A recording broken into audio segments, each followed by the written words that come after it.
Hey, joining us on the Marmy Rock Show, we're welcoming back a guy who's been on the show probably 4 times now. We've got a New York rocker, Frank Palangi, back with us. He's got a new record called Set Me Free. Frank, welcome back to the show, buddy. Hey, man, how's it going? It's going great, and I can tell it's going good for you, too, watching your Facebook page and all the cool stuff you've got going on. So we just mentioned Set Me Free is out now, so let's start talking about the record a little bit. Now, it's interesting. This is kind of a combination of acoustic and plugged in. Tell us about that.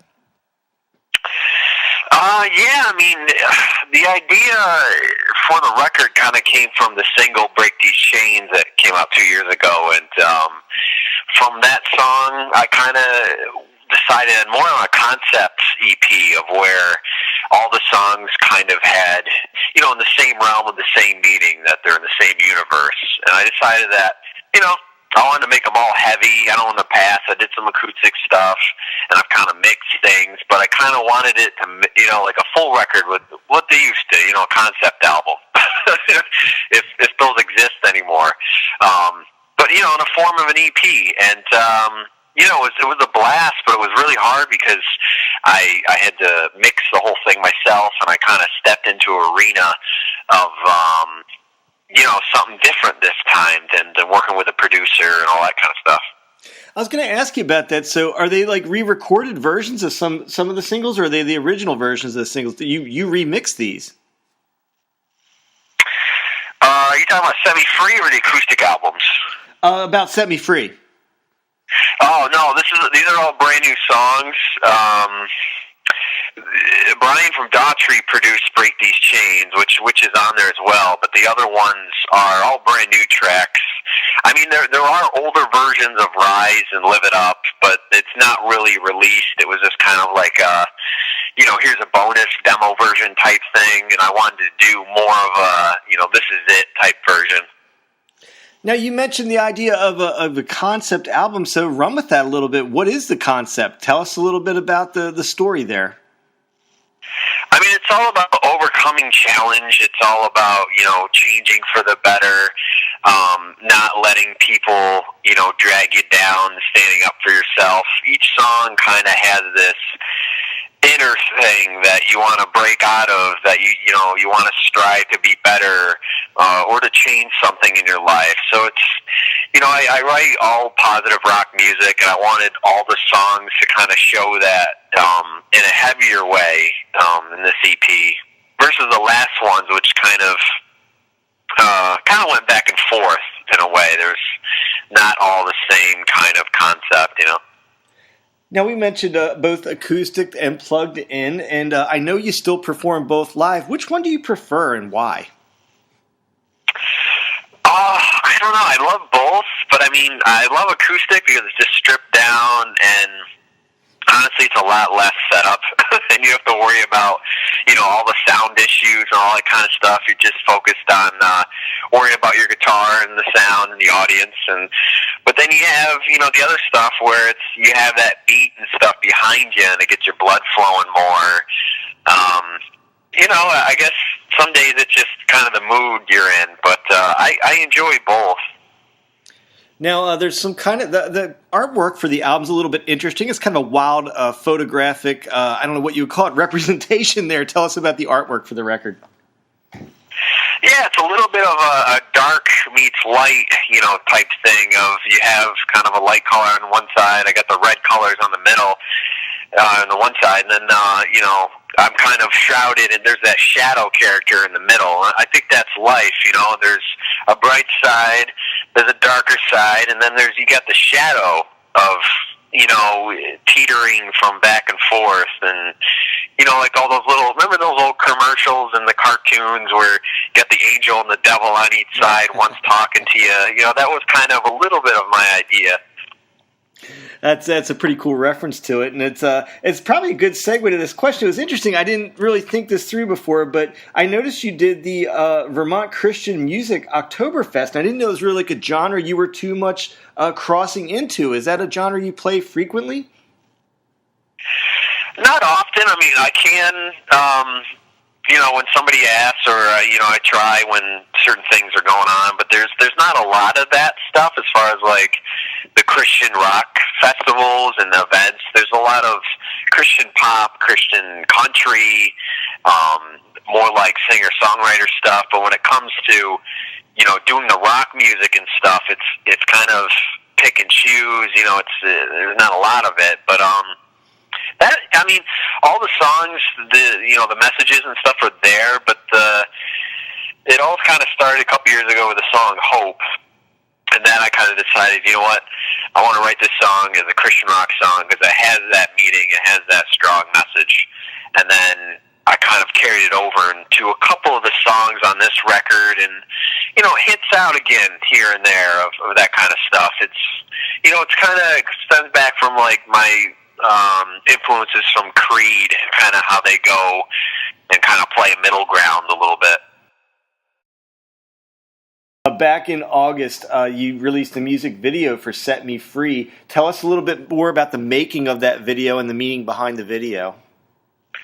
It took a lot of time. All these videos do, but now, because before I had uploaded my old video to Vivo, and we did You Break These Chains, which was kind of like, what can we do to make it on a quality level that's just, out of this realm? That's something I've never even done. So coming into this song, I was like, I kind of knew the audience and I kind of knew the quality, so I focused more on what the story was going to be, and basically it's the classic tale of the artist signing the really, really bad deal, and it's a little bit of a nod to record labels and stuff, but it's about you losing control and them taking over you, and you can't do anything.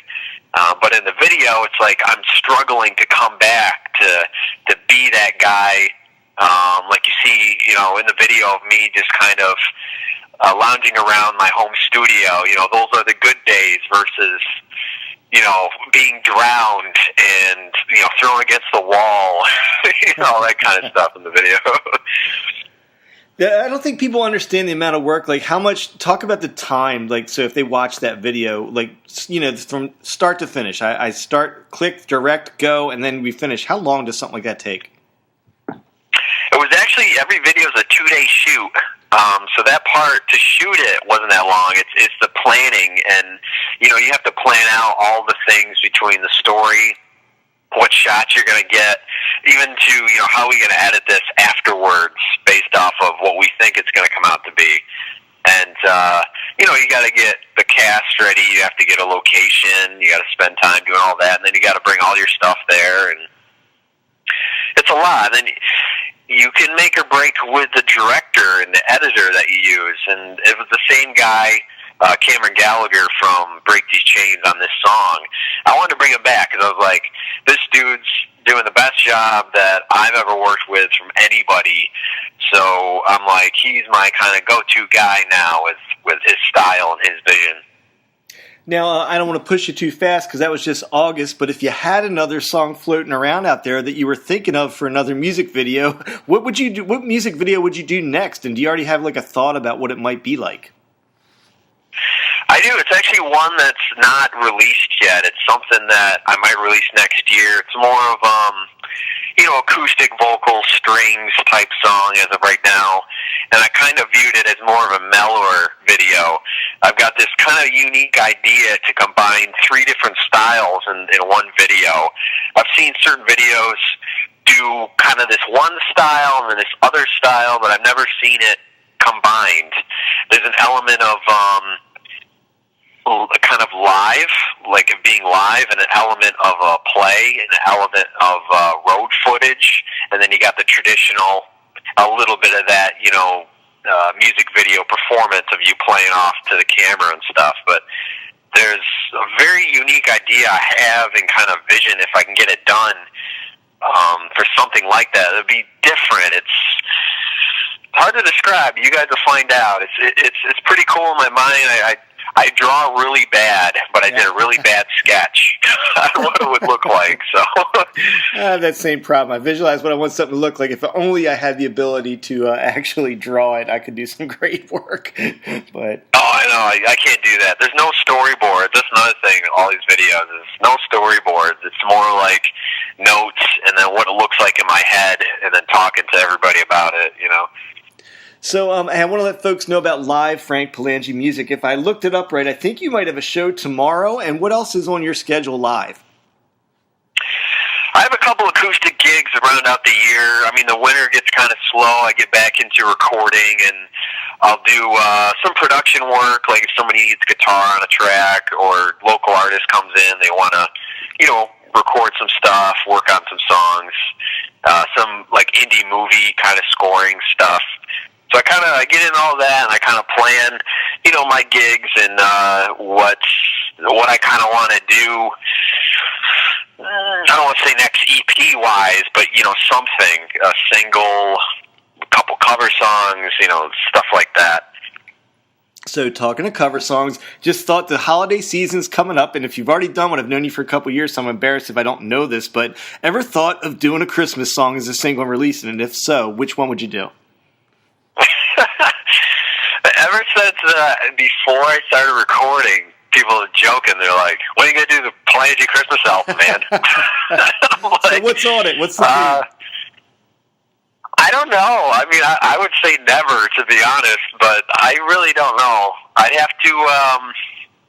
What I would do? I'd probably dig in and see what Johnny Cash did for some Christmas albums, and maybe cover one of his songs of a Christmas song. That's awesome. Yeah, some rock stars think it's like the sign of death doing a Christmas album. Then others just have a good time with it. So I'd be curious to see what you came out with. So, hey, man, it's always good talking to you. So where's the best place for people to go, and where do you want them to go to download or buy the new EP? You can go to frankpalangi.com. You can find everything from there, but the EP's on iTunes, Amazon, Google Play. You can add it to Spotify, a whole bunch of other places. The video's on Vivo, so if you guys watching all the Vivo stuff on YouTube, and it's do a search. I say I always use Yahoo. I'm a Yahoo guy. I'm probably the only one on the planet that uses Yahoo. But you can put my name in a search. You'll be able to find everything probably you guys are looking for. And I hope you dig the EP here. And we're going to be doing some more stuff, some broadcasts. I'll be doing some more kind of Periscope behind the scenes, explaining what the album's about, and taking all your guys' questions, all that kind of stuff. So, folks, head over to frankpalangi.com. That's Palangi, frankpalangi.com. Check out the new EP, his videos, and everything else he's got going on. Frank, it's always a good time having you on the show, and we appreciate you being back, man. Thanks, man. It's been a little while, but it's good to be back, Hey, man, we appreciate you being here.